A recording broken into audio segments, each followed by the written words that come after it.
السلام عليكم ورحمة الله وبركاته.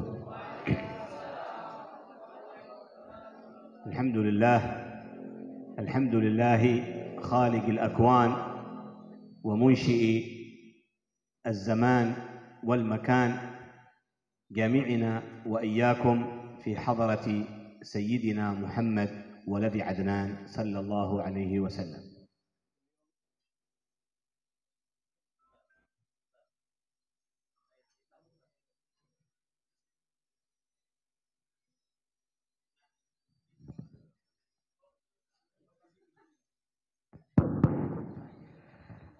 Segala puji bagi Allah Subhanahu wa taala. Beliau memulai dengan pujian kepada Allah Subhanahu wa taala yang menciptakan alam semesta dan yang telah mengumpulkan kita di hadrat Nabi Muhammad sallallahu alaihi wasallam yang nasabnya terhubung kepada Adnan. Allahumma salli wa sallim wa barik wa karrim ala sayyidina wa maulana Muhammad man syaraha Allah Subhanahu wa taala sadrahu bisikkin al-ihsan. Mari kita menunaikan salawat dan salam kita kepada Nabi Muhammad sallallahu alaihi wasallam yang mana Allah muliakan Nabi Muhammad sallallahu alaihi wasallam dengan pedang kebenaran. Wa ala alihi wa sahbihi man tahhara Allah Subhanahu wa ta'ala lahum al-lisana wal janan. Dan kepada keluarga Nabi Muhammad sallallahu alaihi wasallam dan juga para sahabatnya yang mana Allah sucikan mereka, lisan mereka dan juga jasad mereka. والتابعين لهم بإحسان إلى يوم وضع الميزان وعلينا معهم وفيهم برحمتك يا كريم يا منان. Dan juga kepada para pengikutnya yang senantiasa bersama mengikut kepada mereka, dan juga mudah-mudahan kita termasuk daripada orang-orang yang mengikut kepada mereka. أما بعد فقد جمعنا الله سبحانه وتعالى وإياكم بفضله ومنه وكرمه في هذا المجمع المبارك التي يقرأ فيه شمائل النبي محمد صلى الله عليه وسلم. Segala puji bagi Allah Subhanahu wa taala yang telah mengumpulkan kita semua di sini dalam rangkaian pembacaan sirah Nabi Muhammad sallallahu alaihi wasallam. وهذه المجالس العظيمة تشهدها الملائكة والأنبياء والمرسلين والأرواح الطاهرة. Dan majelis-majelis yang seperti ini itu disaksikan oleh para malaikat, disaksikan oleh para nabi, dan juga disaksikan para salihin yang mana ruh mereka itu adalah ruh yang suci. وكل من يخدم هذه المجالس المباركة يحصل على الأجر والثواب من النبي محمد صلى الله عليه وسلم. Dan setiap orang yang mengabdi, yang berkhidmah di dalam majelis seperti ini, maka dia akan mendapatkan balasan langsung dari Nabi Muhammad sallallahu alaihi wasallam. وعندما يخدم الإنسان هذه المجالس العظيمة المباركة مجالس النبي محمد كل ذلك محبة في النبي محمد صلى الله عليه وسلم. Setiap orang yang kemudian mengabdi dan berkhidmah di dalam majelis yang mulia seperti ini, maka mereka berkhidmah, mereka mengabdi itu dalam rangkaian mereka sedang mencintai Nabi Muhammad sallallahu alaihi wasallam. سواء كانت الخدمة بالحضور أو المشاركة أو الخدمة بالفرش أو الخدمة بالتصوير أو الخدمة بتنظيف المكان أو الخدمة بدفع شيء من المال من أجل إقامة هذه المجالس، كل ذلك الأجر والثواب يكون من النبي محمد، لأن النبي يفرح عندما يرى من يخدم مجالسه ومن يخدم أماكن الصلاة والسلام على النبي محمد صلى الله عليه وسلم. Dan setiap orang yang mengabdi, yang membantu, yang berkhidmah di majelis yang mulia seperti ini, baik dia itu membantu membereskan tempat, baik yang tukang foto ataupun mereka yang mengeluarkan harta mereka untuk membantu berdirinya majelis-majelis yang mulia seperti ini, maka mereka akan mendapatkan balasan langsung dari Nabi Muhammad sallallahu alaihi wasallam. صلى وسلم وبارك عليه وعلى آله. وقد يحصل الإنسان بسبب الخدمة على الفتوح والمنوح والمحبة من النبي محمد أفضل من الذي يتعلم ويدرس. Bisa jadi seseorang itu mendapatkan futuh dari Allah Subhanahu wa taala karena sebab mereka mengabdi itu jauh lebih mulia, lebih cepat dia dapati daripada mereka belajar ilmu. لأن الأساس في هذا الدين وفي هذه المجالس وفي هذه الأماكن العلم الخدمة فيها. Karena asas atau landasan tempat-tempat seperti ini adalah mereka yang berkhidmah atau mereka yang mengabdi membantu majelis seperti ini. وقد قال سيدنا مولانا وبركتنا الحبيب عمر بن محمد بن سالم بن حفيظ في بعض حكمه من خدم قدم. Telah berkata guru kami, guru kita semua, guru mulia Al-Habib Umar bin Muhammad bin Hafidh bin Salim bin Syekh Abu Bakar bin Salim, beliau mengatakan bahwasanya barang siapa yang berkhidmah, mengabdi, membantu, maka dia adalah orang yang paling terdepan. من خدم قدم إلى الوصول إلى الله سبحانه وتعالى والارتباط بالنبي محمد صلى الله عليه وسلم. Beliau mengatakan barang siapa yang mengabdi maka dia menjadi orang yang terdepan dalam sampainya dirinya kepada Allah Subhanahu wa taala dan ikatan batinnya kepada Nabi Muhammad sallallahu alaihi wasallam. سيدنا عبد الله بن عباس رضي الله عنه وأرضاه حبر هذه الأمة وترجمان القرآن كما تحدثوا عنه رضي الله عنه وأرضاه. Sayyidina Abdullah bin Abbas merupakan orang yang Allah karuniakan pemahaman Al-Quran yang luas radhiyallahu anhu. بسبب ماذا كان حبرا يعني عالم هذه الأمة، عالم أمة النبي محمد ومفسر القرآن الكريم هو عبد الله بن عباس. بسبب ماذا نال هذا المرتبة العظيمة؟ Dahulu Sayyidina Abdullah bin Abbas merupakan orang yang sangat cerdas. Dia adalah orang yang sangat tinggi ilmunya, bahkan dikaruniai pemahaman terhadap Al-Quran. Dengan sebab apa kemudian Sayyidina Abdullah bin Abbas mendapatkan keutamaan seperti itu? بسبب خدمته للنبي محمد صلى الله عليه وسلم. Karena sebab dia mengabdi, dia membantu, berkhidmah di dalam majelis Nabi Muhammad sallallahu alaihi wasallam. في ليلة من الليالي بات سيدنا عبد الله بن عباس عند خالته ميمونة زوجة النبي محمد صلى الله عليه وسلم. Dalam suatu malam kemudian Sayyidina Abdullah bin Abbas tidur atau tinggal di sebuah rumahnya khala yani bibi daripada Nabi Muhammad sallallahu alaihi wasallam, Sayyidina Maimunah. فلما قام النبي محمد صلى الله عليه وسلم وأراد أن يدخل إلى مكان قضاء الحاجة ويأخذ وضوءه قال فقمت من نومي وقدمت له نعاله ثم قدمت له أيضا سواكه ثم قدمت له الطهور الذي يريد أن يتوضأ به. Ketika di dalam waktu bangunnya Nabi Muhammad, Sayyidina Abdullah bin Abbas ini kemudian mengabdi kepada Nabi dan selalu mendahulukan kaki Nabi, kemudian memberikan kepada Nabi itu siwak. خدمة بسيطة قدمها للنبي محمد، لكن شأن هذه الخدمة ومرتبة هذه الخدمة كان عظيم عند الله وعظيم عند النبي محمد صلى الله عليه وسلم. Coba kita perhatikan dari kalimat Sayyidina. Khidmahnya kecil, cuman sekedar membantu Sidin berwudu, mendahulukan siwak tadi, maka dengan sebab itu Sidin mendapatkan martabat seperti itu tadi. فإذا بالنبي محمد صلى الله عليه وسلم يدعو لهذا الإمام العظيم عبد الله بن عباس وهو صغير. Sampai-sampai Nabi Muhammad SAW mendoakan kepada Sayyidina Abdullah bin Abbas. فقال Nabi Muhammad berkata في دعائه di dalam doanya, اللهم فقهه في الدين.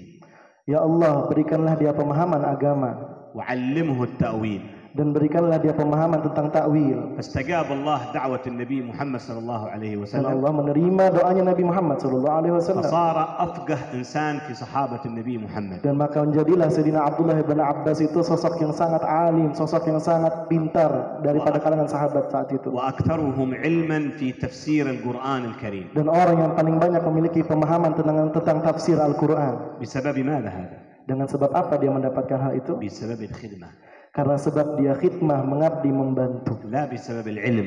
Bukan sebab dia menuntut ilmu. ولا بسبب الطاعة والعبادة. Bukan sebab karena dia taat dan ibadah. ولا بكثرة المطالعة. Bukan karena sebab dia banyak yang mengulang-ulang pelajarannya. ولكن بخدمة بسيطة قدمها للنبي محمد صلى الله عليه وسلم. Akan tetapi karena sebab khidmah atau pengabdian yang beliau lakukan kepada Nabi yang kecil tadi. والنبي محمد يعرف كل من يخدم هذه المجالس. Dan Nabi Muhammad itu mengetahui setiap orang yang mengabdi, yang membantu majelis seperti ini. ويطلع على أحوال من يخدم هذه المجالس بصدق وإخلاص. Dan Nabi Muhammad akan memberikan pandangannya kepada orang-orang yang kemudian membantu majelis-majelis seperti ini dengan keikhlasan hatinya. فيحبه النبي محمد صلى الله عليه وسلم. Dan Nabi Muhammad akan mencintai orang seperti itu. ويسأل من الله أن يحب هذا الإنسان الذي يخدم مجالس النبي محمد. Dan Nabi Muhammad akan meminta kepada Allah agar Allah juga mencintai orang yang mengabdi di dalam majelisnya Nabi Muhammad. ويكون يوم القيامة مع النبي محمد. Dan dia kelak nanti di hari kiamat akan bersama dengan Nabi Muhammad SAW. جاء أيضا أن أحد رجال وعلماء وادي حضرموت في تريم الحبيب علوي بن عبد الله بن عيدروس بن شهاب الدين عليه رحمة الله تعالى. Datang sebuah kisah yang lain disebutkan Al-Habib Alwi bin Shahabuddin dari kota Tarim. هذا الحبيب وصل إلى مرتبة في المعرفة بالله سبحانه وتعالى وأيضا المكاشفة يطلع على علم الغيب. Beliau Al-Habib Alwi bin Shahabuddin itu sampai kepada derajat ma'rifat kepada Allah Subhanahu wa taala dan beliau mendapatkan kasyaf. بحيث وصل إلى فترة في تريم ما أحد يستطيع يتكلم ولا يأذن ولا يرخص ولا يعمل أي شيء إلا بإذن من الحبيب علوي بن شهاب. Sampai kemudian di zamannya beliau itu tidak ada yang berani melakukan segala sesuatu kecuali dengan izin Habib Alwi bin Shahabuddin. وكان صاحب هيبة وجلال. Dan beliau dahulunya adalah sosok orang yang memiliki haibah, karisma yang luar biasa. عندما يمشي في شوارع تريم, ketika beliau berjalan di jalannya kota Tarim, الناس كلهم يتوقفون لكي يمر هذا الحبيب ويعبر هذا الحبيب. Semua orang ketika melihat Habib ini lewat di jalan, maka orang itu berhenti menunggu Habib ini lewat. إن كان الإنسان يمشي برجله توقف. Orang-orang yang berjalan dengan kakinya berhenti. وإن كان على دراجة نارية إذن توقف. Kalau dia berada di atas motor, dia berhenti. وإن كان على سيارة يتوقف. Kalau dia berada di dalam mobil, maka dia berhenti. إجلالا وتعظيما لهذا الحبيب الكريم. Untuk menghormati Habib Ali bin Shahabuddin. بماذا بلغ هذه المرتبة؟ Dengan apa kemudian beliau sampai kepada martabat ini? بسبب الخدمة. Karena sebab khidmahnya beliau. كان يحضر في مجالس شيخه الحبيب عبد الرحمن بن محمد المشهور مفتي الديار الحضرمية. Dahulu beliau hadir di dalam majelisnya guru beliau Al-Habib Abdurrahman Al-Mashhur. مفتي الديار الحضرمية. Mufti Darul Fatwanya kota Tarim. كان في حضوره هذه المجالس كان يعمل لهم القهوة. Dahulu beliau itu dengan hadirnya beliau di majelis itu beliau hanya bikin kopi. ثم ينتظر حتى ينتهون من شرب القهوة فيأخذ الكوب منهم ثم يذهب ويغسل هذا الأكواب كلها ويغسل الدلة هذه المكتل ثم بعد ذلك يعود مرة ثانية ويحضر ما تبقى من مجلس الحبيب عبد الرحمن المشهور. Kemudian beliau itu setelah membagikan kopi, beliau tunggu sampai orang-orang minum, kemudian selesai minum, diambil lagi gelasnya itu, gelas-gelas kopi. Jadi kalau di Tarim itu dibagi kopi kecil. Itu diambil lagi, dicuci beliau sendiri, kemudian balik lagi untuk balik berkhidmah. فكان بعض الطلاب الموجودين عند الحبيب يضحكون على هذا الحبيب علوي، يقول هذا مسكين علوي هذا، بيفوت كثير من العلم، بتفوت كثير من المجالسة للحبيب عبد الرحمن المشهور، بيفوت كثير من الدروس بسبب انه يروح يصلح قهوة ويغسل فناجين وهكذا. يعني يستحقرونه يعني. Sampai-sampai kemudian sebahagian murid-muridnya Habib Abdurrahman Al-Mashhur kemudian menertawakan beliau sampai-sampai mengatakan ini kasihan beliau nih Habib Alwi bin Shahabuddin akan kehilangan banyak sekali keutamaan, enggak belajar, enggak apa, cuma tugasnya bikin kopi aja. فسمع بعض الكلام منهم الحبيب علوي وكان زعلان ليش يتكلمون علي هكذا. Kemudian Habib Alwi mendengar perkataan mereka, sedikit merasa kesal dengan mereka. فذهب إلى الحبيب عبد الرحمن المشهور شيخه يخبره بهذا الخبر. Kemudian beliau mengadu kepada guru beliau Al-Habib Abdurrahman Al-Mashhur. قالوا يا حبيب هؤلاء الطلاب يتكلمون علي ويقولون كذا وكذا وأنا زعلان كيف هذا يتكلمون علي. Beliau mengatakan, wahai Habib, mereka itu menertawakan diriku, mengatakan ini, mengatakan itu, dan aku sekarang sedang kesal kepada mereka. فقال لا تخاف يا علوي. Guru beliau mengatakan, janganlah kamu sedih, janganlah kamu takut wahai Alwi. عادك بتسبقهم بتكون فائز عليهم. Engkau akan menjadi orang yang terdepan daripada mereka. وهم هؤلاء كلهم بيكونوا طلاب عندك. Dan mereka semua kelak akan menjadi murid-muridmu suatu saat. فدارت الأيام ودار الزمان. Kemudian berlalulah zaman, berlalulah waktu. حتى صار الحبيب علوي متصدر جميع الدروس في تريم. Sampai kemudian Al-Habib Alwi menjadi masdar, menjadi sumber daripada orang-orang ketika ingin belajar ilmu di kota Tarim. فصاروا هؤلاء الذين كانوا يتكلمون عليه في السابق كانوا يحضرون عنده ويقرؤون عليه. Maka kemudian orang-orang yang dahulunya menertawakan, membicarakan beliau, malah menjadi muridnya beliau, hadir dalam majelisnya beliau. هذه ينالها الإنسان بسبب الخدمة. Inilah kemudian yang akan didapati seseorang ketika dia berkhidmah, mengabdi, membantu majelis. ومجالس النبي محمد صلى الله عليه وسلم مغمورة بالنور دائما. Dan majelis-majelis yang Nabi Muhammad SAW itu akan terus diterangi oleh cahaya. والواحد عندما يحضر إلى هذه المجالس يحضر محبة للنبي محمد صلى الله عليه وسلم. Maka hendaknya seseorang ketika ingin hadir ke majelis-majelis seperti ini, mereka hendaknya hadir dalam keadaan mencintai Nabi Muhammad SAW. ومحبة أيضا لأهل بيته الصالحين. Dan juga cinta kepada keluarga cucu Nabi Muhammad SAW. ومحبة لجميع الصالحين والأولياء. Dan juga cinta kepada semua orang-orang saleh dan para wali-walinya Allah Ta'ala. فإن لا تكون محبة النبي صحيحة حتى يحب هذا الإنسان أهل بيت النبي محمد صلى الله عليه وسلم. Maka hendaknya kita menjadi orang yang sangat menjadi orang yang meletakkan cinta kita itu kepada keluarga Nabi Muhammad sallallahu alaihi wasallam. كان يقول في الحديث أحب الله لما يغدوكم به من نعمه. أحب الله لما يعطيكم من النعم. Di dalam sebuah hadis Nabi Muhammad sallallahu alaihi wasallam bersabda, aku mencintai Allah mencintai. أيوة. لا أنتم أحب الله. Cintailah Allah dengan apa yang Allah berikan kepada dirimu. أحب الله لما يغدوكم به من نعمه وأحبوني لحب الله لكونكم تحبون الله أحبوني أنا. Dan cintailah diriku karena sebab engkau cinta kepada Allah. وأحبوا أهل بيتي لحبي فمن يحبنا لابد يحب أهل بيت النبي محمد صلى الله عليه وسلم. Dan cintailah keluarga cucuku dengan sebab kalian cinta kepada diriku. ولا فائدة من محبة النبي محمد من دون محبة أهل بيته. Maka tidak ada faidahnya, tidak bermanfaat cinta kita kepada Nabi Muhammad tanpa cinta kepada ahli bait. كيف لو جاء واحد وقال لك أنا يا أنت يا فلان أنا أحبك في الله وأنا أحترمك وأعظمك لكن أولادك ذيلا وأهلك وذا أنا ما أحبهم. هل ترضى بهذا؟ Bayangkan kalau ada seseorang datang kepada engkau mengatakan aku cinta kepada engkau wahai saudaraku, tapi orang ini enggak suka sama anak-anak, apakah ini akan mungkin terjadi? فتقول له ما تكمل هذه المحبة إلا لما تحب أولادي وأهلي كيف هذا؟ Maka cinta itu tidak mungkin terjadi kecuali dia cinta juga dengan anak-anak kita. وكيف إنسان يدعي حب النبي محمد وهو ما يحب أهل بيته؟ Bagaimana mungkin manusia mengaku cinta kepada Nabi Muhammad tapi tidak cinta kepada ahli baitnya Nabi Muhammad? Allah Subhanahu wa taala majjadahum wa 'azzamahum. Karena Allah Subhanahu wa taala telah mengagungkan mereka, telah memuliakan mereka. وطهرهم من فوق 7 سماوات. Dan Allah Subhanahu wa taala telah mensucikan mereka dari 7 langit. فقال الله تعالى إنما يريد الله ليذهب عنكم الرجس أهل البيت ويطهركم تطهيرا. Di dalam sebuah ayat Allah Subhanahu wa taala berfirman, sesungguhnya Allah Subhanahu wa taala menginginkan untuk menghilangkan daripada ahli bait Nabi Muhammad itu kotoran-kotoran dan ingin mensucikan mereka dengan kesucian yang sangat suci. أهل التفسير يقولون الله لم يقل ليذهب عنكم عليكم الرجس وإنما قال عنكم. فرق ما بين يقول عليكم وفرق ما بين يقول عنكم الرجس.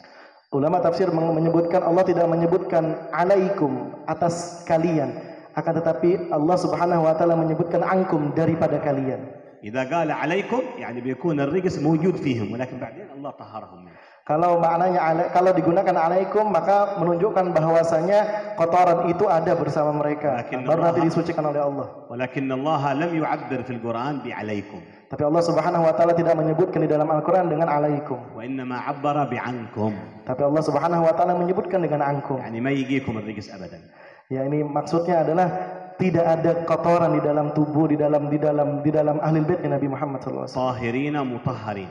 Mereka itu suci dan mereka itu bisa mensucikan orang lain. وقال في الآية الأخرى ربنا سبحانه وتعالى Dan di dalam ayat yang lain Allah Subhanahu wa taala berfirman للنبي محمد صلى الله عليه وسلم ditujukan kepada Nabi Muhammad sallallahu alaihi wasallam, فقال له خاطب الناس وقل لهم.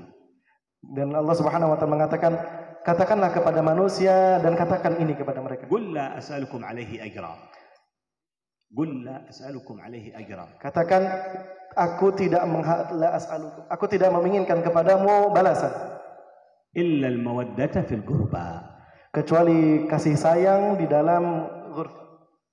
القربى هذيلا قرابة النبي محمد أهل بيته وأولاده. Ghurfah di sini adalah keluarganya Nabi Muhammad. فالمودة لهم والمحبة لهم هذا ما يطلبه النبي مننا.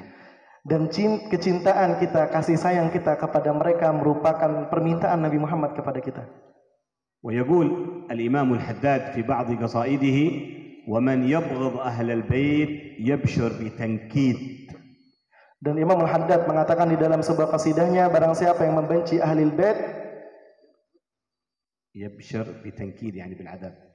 Mereka akan diberikan kabar tentang azab.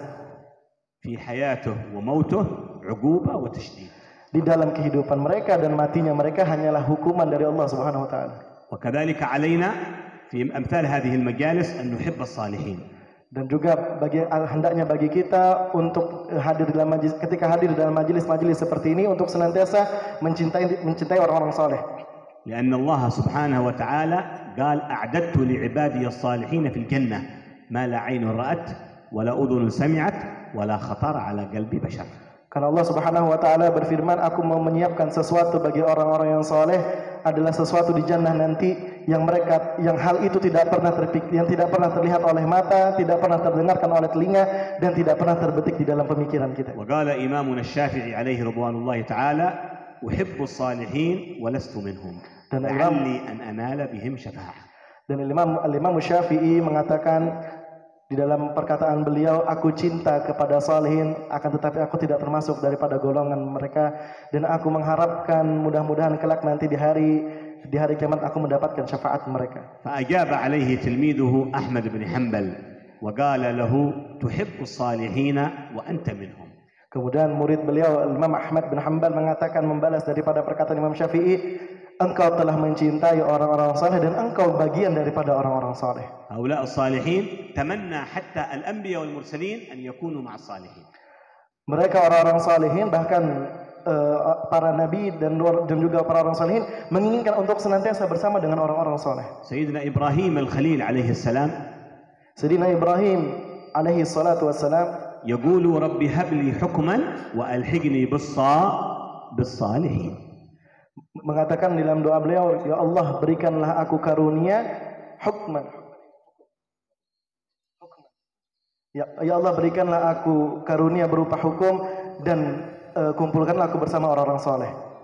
ويقول سيدنا يوسف عليه السلام: ربي قد آتيتني من الملك وعلمتني من تأويل الأحاديث فاطر السماوات والأرض أنت وليي في الدنيا والآخرة توفني مسلما وألحقني بالصالحين.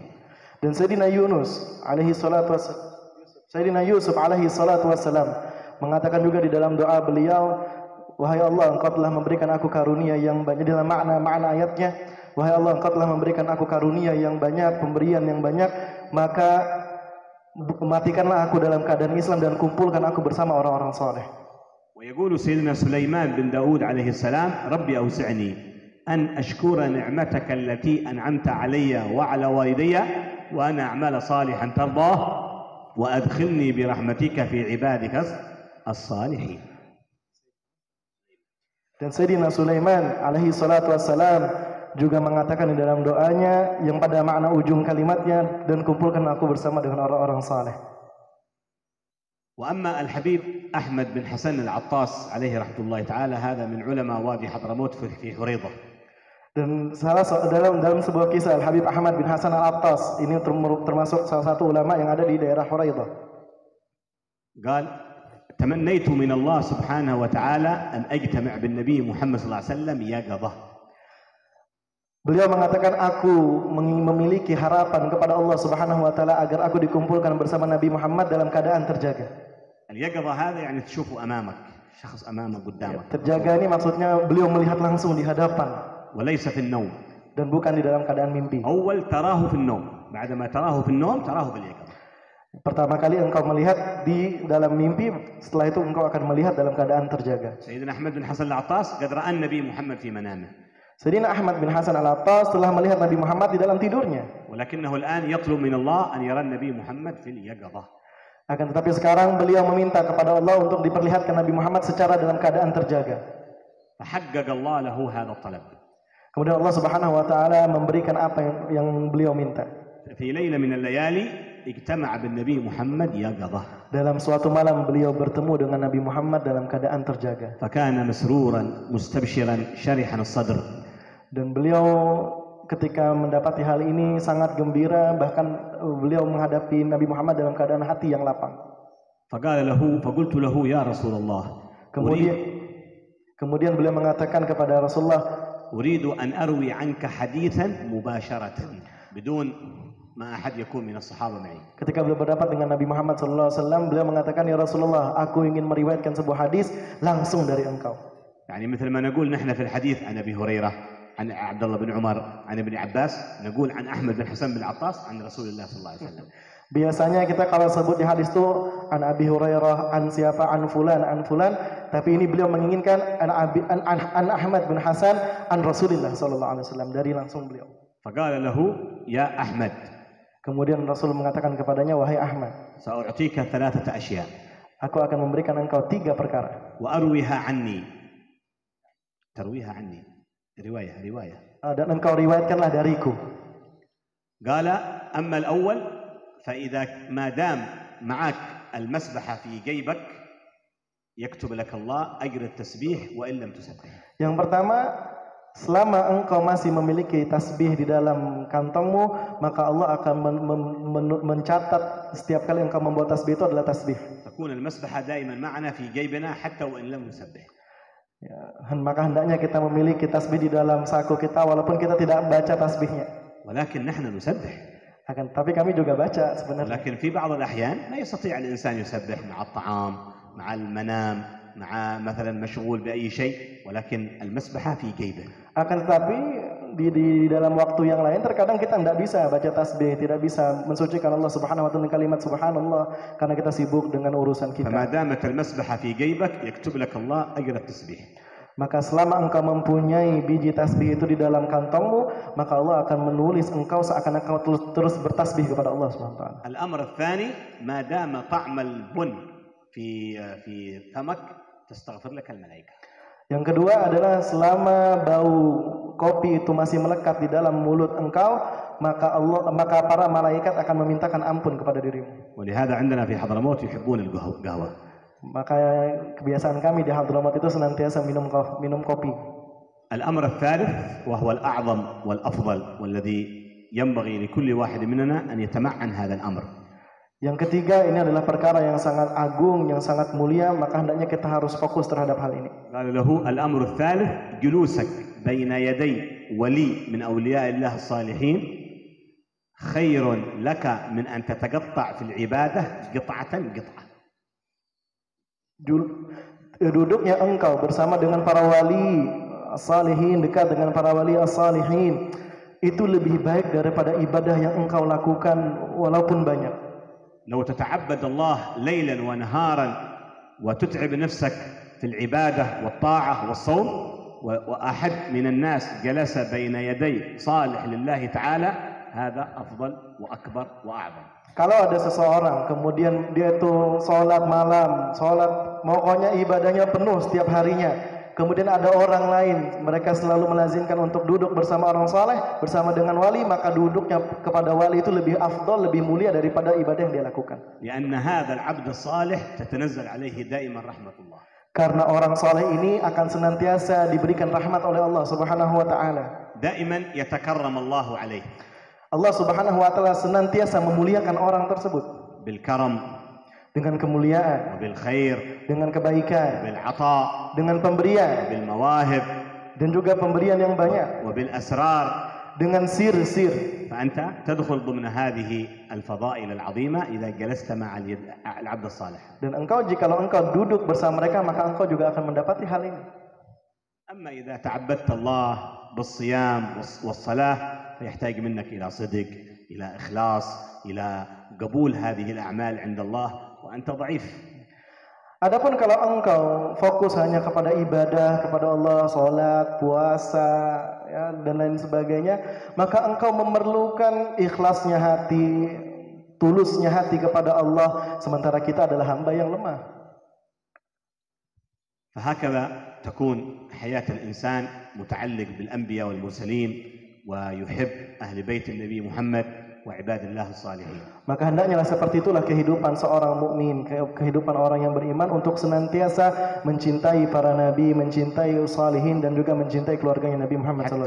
حتى يلحقنا الله بهم يوم القيامة. Sampai kemudian kita dikumpulkan oleh Allah Subhanahu wa taala bersama dengan mereka. ويجعلنا الله معهم يوم القيامة. Dan semoga Allah Subhanahu wa taala mengumpulkan kita bersama mereka di hari kiamat. ويحشرنا الله في زمرتهم يوم القيامة. Dan semoga kita dibangkitkan oleh Allah Subhanahu wa taala bersama dengan mereka di hari kiamat. ونمر على الصراط معهم يوم القيامة. Dan kita menjalani titian sirat bersama dengan mereka. وندخل الجنة معهم يوم Dan القيامة. kita masuk ke dalam surga bersama dengan mereka yaumul qiyamah. ولا يخلف الله منا أحد. Dan tidak ada satupun dari kita yang kemudian berselisih terhadap Allah Subhanahu wa taala. ولا يحرم الله منا أحد. ولا يحرم الله منا أحد. Dan tidaklah di antara kita ada yang diharamkan oleh Allah Subhanahu wa taala masuk ke dalam surga. لأننا عبيد ضعفاء. Karena kita adalah hamba yang lemah, عبيد مذنبون. hamba yang penuh dosa, عبيد مقصرون. hamba yang banyak melakukan kekurangan. ولكن لنا رجاء في فضل الله وكرمه. Akan tetapi kami memiliki harapan yang besar kepada Allah Subhanahu wa أن taala. يدخلنا الله في رحمته الواسعة. Harapan kami adalah Allah memasukkan kita ke dalam surganya dengan rahmatnya, وفي فضله العظيم. dengan kemuliaannya yang besar, وفي كرمه الجليل. dengan kemuliaannya yang agung. ويجعلنا الله يوم القيامة مع النبي محمد ومع سائر الأنبياء والمرسلين وعباد الله الصالحين. Dan semoga Allah Subhanahu wa taala menjadikan kita berkumpul bersama Nabi Muhammad dan para nabi yang lain di hari kiamat. وأن يبارك لنا في هذا المجلس المبارك. Dan semoga Allah Subhanahu wa taala memberkahi kita di dalam majelis yang penuh dengan berkah. ويبارك الله في من يقوم بخدمة هذا المجلس Dan المبارك. semoga Allah memberikan keberkahan kepada siapapun yang melakukan khidmah, yang mengabdi dalam majelis ini. ويبارك الله في الحاضرين والحاضرات أجمعين. Dan semoga Allah Subhanahu wa taala memberkahi para hadirin dari kalangan laki-laki dan juga perempuan semuanya. إنه ولي ذلك والقادر عليه. وصلى الله على سيدنا مولانا محمد وعلى آله وصحبه وسلم والحمد لله رب العالمين. Beliau menutup dengan salawat kepada Nabi Muhammad sallallahu alaihi wasallam dan kami mohon maaf atas kekurangan dalam penerjemahan. Al-afu minkum. Assalamualaikum warahmatullahi wabarakatuh.